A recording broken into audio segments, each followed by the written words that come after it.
الرحمن الرحيم الحمد لله رب العالمين والعاقبة للمتقين والصلاة والسلام على أشرف الأنبياء والمرسلين محمد بن عبد الله الأمين وعلى آله وأصحابه الطيبين الطاهرين أما بعد باب في الاستقامة قال الله تعالى فاستقم كما أمرت وقال تعالى إن الذين قالوا ربنا الله ثم استقاموا تتنزل عليهم الملائكة ألا تخافوا ولا تحزنوا وأبشروا بالجنة التي كنتم توعدون نحن أولياؤكم في الحياة الدنيا وفي الآخرة ولكم فيها ما تشتهي أنفسكم ولكم فيها ما تدعون نزلا من غفور رحيم وقال تعالى إن الذين قالوا ربنا الله ثم استقاموا فلا خوف عليهم ولا هم يحزنون أولئك أصحاب الجنة خالدين فيها جزاء بما كانوا يعملون صدق الله العظيم۔ علامہ نووی رحمۃ اللہ علیہ نے آج ایک نیا ٹاپک اور ایک نیا باب قائم کیا ہے، باب فی الاستقامت، استقامت کا باب۔ اس سے پہلے والا جو باب تھا وہ یقین اور توکل کا باب تھا، جس کے متعلق بہت ساری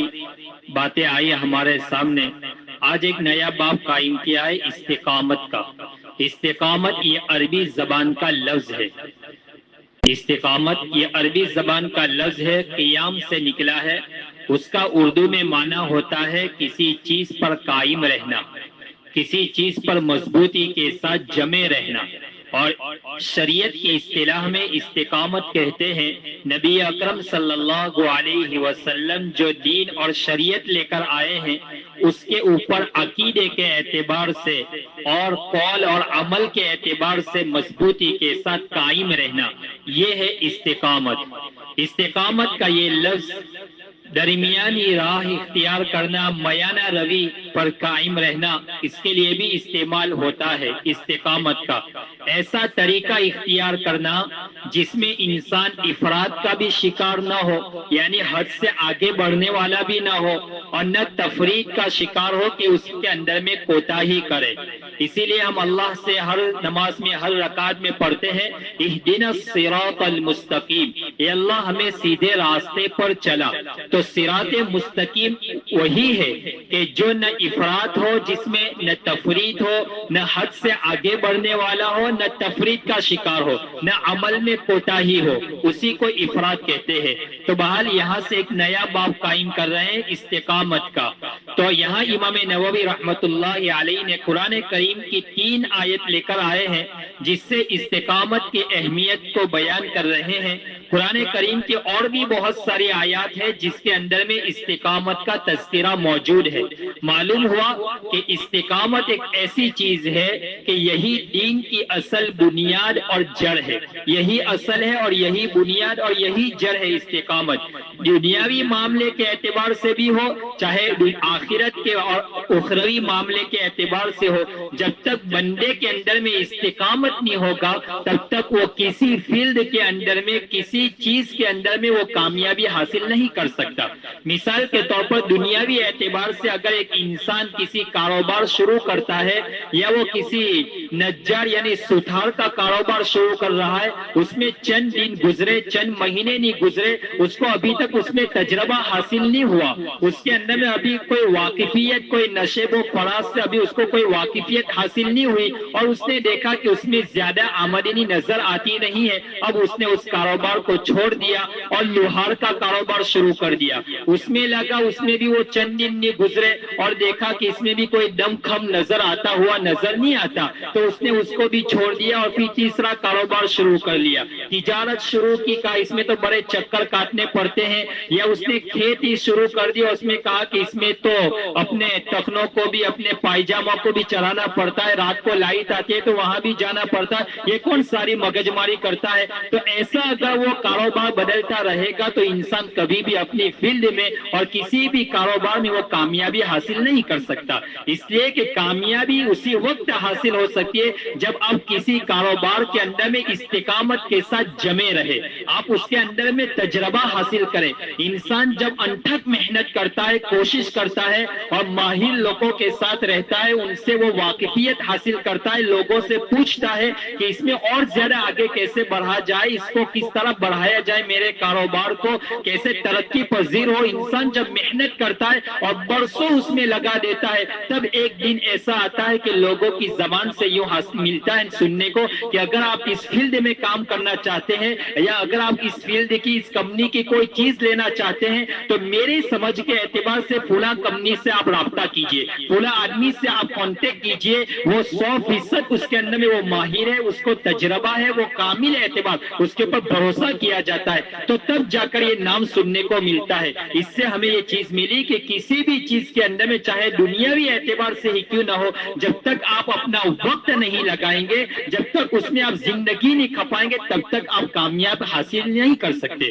اسی طرح دین کے اعتبار سے بھی ہے کہ دین کے اندر میں جب انسان لگتا ہے, محنت کرتا ہے, کوشش کرتا ہے, حالات آتے ہیں, پریشانی آتی ہے, اللہ کی طرف سے امتحانات اور آزمائش آتی ہے, جب انسان ایمان کے اوپر رہ کر جب کسی دین کے اوپر مضبوطی کے ساتھ عمل کرنا شروع کرتا ہے تو پھر اس کے اوپر حالات بھی آتے ہیں. اس لیے کہ نبی اکرم صلی اللہ علیہ وسلم نے فرمایا ہے کہ انسان جب دین پر چلتا ہے تو گویا اس نے اللہ تبارک و تعالیٰ کی وحدانیت اور اللہ تبارک و تعالیٰ نے جتنے احکام اتارے ہیں اس کو ماننے کے اوپر قبول کر رہا ہے اور اس کو دل و جان سے قبول کر رہا ہے, اور اللہ کی طرف سے جتنی چیزیں ہیں وجود میں آئے گی اس کے اوپر وہ رضا اور تقدیر کے اوپر راضی رہے گا, خوش رہے گا. اب اس کے اوپر جب حالات آئیں گے تو اس کے اوپر بھی وہ جمع رہے. تو فرمایا یہی آزمائش ہے, یہ استقامت ہے دین کے اعتبار سے. فرماتے سب سے زیادہ نبی اکرم صلی اللہ علیہ وسلم نے فرمایا کہ اشد الناس بلاء الانبیاء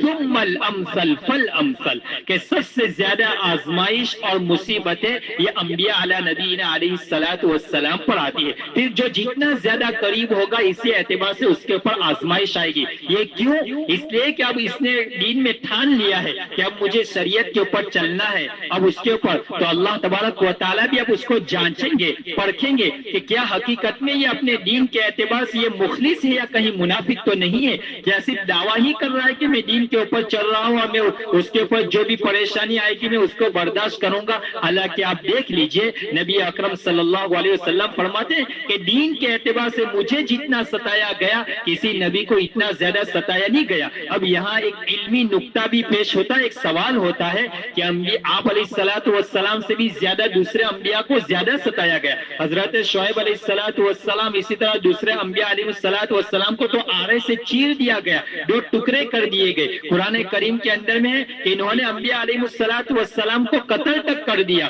کیسی کیسی تکلیفیں پہنچائی. نوح علیہ الصلوۃ والسلام کو کتنے سارے 900 سے زیادہ سال تک ان کو ستایا گیا, اور نبی اکرم صلی اللہ علیہ وسلم صرف 63 سال اس دنیا میں رہے, اور آپ یوں کہہ رہے ہیں کہ مجھے جتنا ستایا گیا کسی نبی کو اتنا نہیں ستایا گیا. تو اس کے اوپر سوال ہوتا ہے کہ دوسرے انبیاء کو تو آپ سے بھی زیادہ ستایا گیا. دراصل اس کا جواب یہ ہے کہ نبی اکرم صلی اللہ علیہ وسلم کو جو ستانے میں جو پیش تھے وہ آپ کے رشتہ دار زیادہ تھے, آپ کے خاندان والے تھے, اور ان انبیاء کو جو ستایا وہ دوسرے لوگوں نے ستایا. اور ایک پرایا آدمی, ایک اجنبی آدمی جو ہم کو ستاتا ہے اس کے اوپر اتنی زیادہ تکلیف نہیں ہوتی جتنا رشتہ دار اور گھر کا آدمی جتنا ستاتا ہے اس کے اوپر جو زخم لگتے ہیں اور اس کے اوپر جو دل کو جو چوٹ لگتی ہے وہ بڑی خطرناک ہوا کرتی ہے. تو نبی علیہ الصلوۃ والسلام کو جو ستائے گئے وہ آپ کے رشتہ دار اور آپ کے خاندان والے تھے. تو آپ علیہ الصلوۃ والسلام فرماتے مجھے جتنا ستایا گیا کسی نبی کو اتنا نہیں ستایا گیا.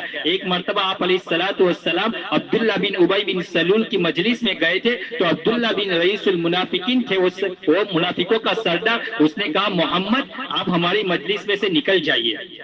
اس لیے کہ آپ کے گھوڑے کی راکھ کی وجہ سے میرے ناک میں تکلیف ہو رہی ہے. نبی اکرم صلی اللہ علیہ وسلم کی آنکھوں سے آنسو جاری ہو گئے. تو آپ حضرت سعد بن معاذ کے پاس گئے, فرمایا سعد تمہیں کچھ پتا چلا عبداللہ کیا کہہ رہا ہے مجھے؟ فرمایا مجھے اس طرح کہہ رہا ہے. تو سعد نے کہا اللہ کے رسول وہ تو ایسا ہی ہے, اب اس کو چھوڑ دیجئے, آپ اس کا دماغ میں اور دل و دماغ میں نہ لائیے, آپ اس کو اپنے کانوں میں دماغ میں سے نکال دیجئے، لیکن نبی اکرم صلی اللہ علیہ وسلم کو کون تسلی دیتا؟ آپ کی آنکھوں سے آنسو نازل۔ اللہ تبارک و تعالیٰ نے قرآن کریم کے اندر میں چوتھے پارے کے اندر میں یہ آیت نازل کی، وَلَن تَصْبِرُوا وَتَتَّقُوا فَإِنَّ ذَلِكَ مِنْ عَزْمِ الْأُمُورِ۔ وہاں اللہ تعالیٰ نے فرمایا وَإِذَا أَخَذَ اللَّهُ، اس کے اوپر ہے وَمَا الْحَيَاةُ الدُّنْيَا إِلَّا مُتَاعُ الْغُرُورِ لَتُبْلَوُنَّ فِي أَمْوَالِكُمْ وَأَنفُسِكُمْ وَلَتَسْمَعُنَّ مِنَ الَّذِينَ أُوتُوا الْكِتَابَ وَلَتَسْمَعُنَّ مِنَ الَّذِينَ أُوتُوا الْكِتَابَ مِنْ قَبْلِكُمْ وَمِنَ الَّذِينَ أَشْرَكُوا أَذًى كَثِيرًا۔ اے محمد جو کچھ آپ سن رہے ہیں، آپ سے پہلے انبیاء کو بھی بہت زیادہ ستایا گیا ہے، تو اب آپ کا کام کیا ہے؟ وَإِن تَصْبِرُوا، آپ صبر کیجئے، وَتَتَّقُوا، اور تقوی اختیار کیجئے، فَإِنَّ ذَلِكَ مِنْ عَزْمِ الْأُمُورِ، یہ ہمت والے لوگوں کا کام ہے، یہ ہمت والے لوگوں کا کام ہے۔ قرآن کریم کے اندر میں 14ویں پارے کے آخری صفحے کے اوپر آخری آیت ہے، وہاں بھی نبی اکرم صلی اللہ علیہ وسلم کا تذکرہ کیا ہے کہ جب آپ کے چچا حضرت حمزہ رضی اللہ تعالیٰ عنہ کو شہید کر دیا گیا اور ہندا نے اور وحشی نے آپ کا مسئلہ کیا، آپ کا ناک کان وغیرہ کاٹ کر چبایا، تو اس وقت نبی اکرم صلی اللہ علیہ وسلم نے فرمایا کہ میں ان کے 70، میرے ایک چچا کو انہوں نے اس طرح شہید کیا ہے، میں ان کے 70 آدمیوں کا بدلہ لوں گا۔ وَإِنْ عَاقَبْتُمْ فَعَاقِبُوا بِمِثْلِ مَا عُوقِبْتُمْ، اللہ نے فرمایا تم اتنا ہی بدلہ لو جتنا تمہیں ستایا، جتنا تمہیں تکلیف پہنچائی گئی۔ آگے فرمایا وَإِنْ عَاقَبْتُمْ فَعَاقِبُوا بِمِثْلِ مَا عُوقِبْتُمْ بِهِ وَلَئِنْ صَبَرْتُمْ، لیکن اگر آپ معاف کر دیں، آپ صبر کریں، فَهُوَ خَيْرٌ لِلصَّابِرِينَ وَاصْبِرْ وَمَا صَبْرُكَ إِلَّا بِاللَّهِ وَلَا تَحْزَنْ عَلَيْهِمْ وَلَا تَكُ فِي ضَيْقٍ مِّمَّا يَمْكُرُونَ إِنَّ اللَّهَ مَعَ الَّذِينَ اتَّقَوْا وَالَّذِينَ هُمْ مُحْسِنُونَ۔ جو انسان تقوی اختیار کرتا ہے، صبر کا گھونٹ پیتا ہے، برداشت کرتا ہے، سہتا رہتا ہے،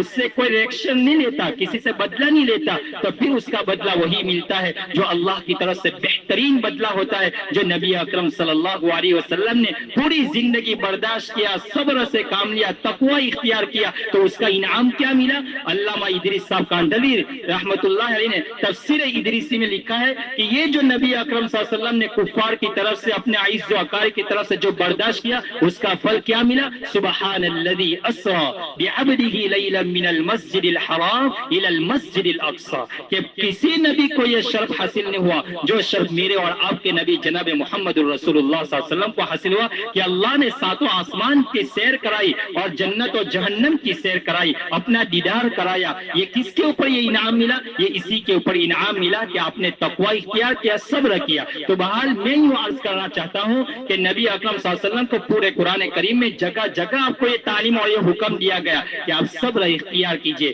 تو اللہ کے حبیب نے فرمایا مجھے جتنا ستایا گیا کسی نبی کو اتنا ستایا نہیں گیا۔ تو یہ ہے استقامت کہ دین کے اوپر ثابت قدم رہے، مضبوطی کے ساتھ رہے، عقیدے کے اعتبار سے بھی انسان ثابت قدم رہے، معاملات کے اعتبار سے بھی انسان ثابت قدم رہے۔ اب وہ معاملہ دو اعتبار سے، چاہے وہ حلال طریقے سے ہو یا حرام طریقے سے ہو۔ اب حلال ہے تو آپ حلال سمجھ کر کیجئے، حرام ہے تو اس سے بچنے کا اہتمام کیجئے۔ امام ابو حنیفہ رحمۃ اللہ علیہ کے متعلق لکھا ہے مناقب ابی حنیفہ میں، فرمائے امام ابو حنیفہ ایک مرتبہ کسی جگہ سفر میں گئے اور آپ کا بہت بڑا کاروبار تھا، تجارت کا، کپڑے کا دکان تھی، تو آپ کا جو پارٹنر، جو شریک تھا، آپ نے اس کو بتایا کہ میں جا رہا ہوں اور میرے جانے کے بعد اگر آپ اس دکان میں یہ جو کپڑے کا کسی کے ساتھ سودا کریں تو فلاں تھان کے اندر میں یہ عیب ہے، اگر آپ کسی کے ہاتھ فروخت کریں تو آپ اس کو بتا کر دینا۔ اب امام ابو حنیفہ تو کہیں سفر میں چلے گئے، جب واپس آئے تو انہوں نے بہت بڑا ان کا جو شریک اور پارٹنر تھا، انہوں نے اس کو بیچ لیا، اور بیچنے کے بعد وہ جو عیب تھی جس تھان، اس کا بھی سودا کر دیا، لیکن وہ عیب نہیں بتلائی۔ فرمایا بہت بڑی مقدار میں وہ کپڑا بیچا تھا، امام ابو حنیفہ رحمۃ اللہ علیہ نے وہ پورا کپڑا صدقہ کر دیا، وہ پوری رقم صدقہ کر دی۔ کیوں؟ اس لیے کہ آپ نے اس کے اندر میں جو عیب تھی اس کو بیان نہیں کیا۔ حالانکہ آپ کو یہ اختیار تھا شریعت میں کہ اگر آپ کسی کو کوئی چیز بیچے تو سامنے والے کو اختیار رہتا ہے 3 دن تک کہ اگر اس کے اندر میں کوئی عیب ہے تو وہ واپس وہ چیز لے کر آ سکتا ہے، سامنے والے کو اختیار تھا۔ آپ صرف نفع کو آپ صدقہ کر سکتے تھے، لیکن آپ نے تو پوری رقم، پونجی وغیرہ سب، نفع وغیرہ سب صدقہ کر دیا۔ یہ شریعت کے اوپر ان کا یہ استقامت تھا کہ اس طرح وہ احتیاط کے ساتھ زندگی گزارتے تھے۔ صدیق اکبر رضی اللہ تعالی عنہ ایک مرتبہ ان کا غلام تھا، آپ نے ان کو چھوڑ دیا تھا، آپ نے ان کو کہ وہ کماتا رہے، اگر کسی غلام کے پاس کوئی